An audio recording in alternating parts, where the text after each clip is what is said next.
Heading off to college is an exciting time in your life where you have the chance to make new friends.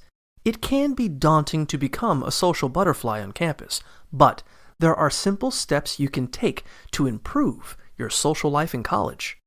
Try hanging around shared public spaces, smiling and saying hi to passers-by, and attending university social events like guest speakers or game nights when they come up. Join clubs that sound fun to you, or participate in campus sports teams or intramurals to get to know other students who have similar interests. Consider joining a fraternity or sorority or exploring on-campus job opportunities to meet new people. Make an effort to befriend your roommate. Leave your door open to show you're interested in hanging out with other residents of your dorm, and attend orientations or socials to connect with others.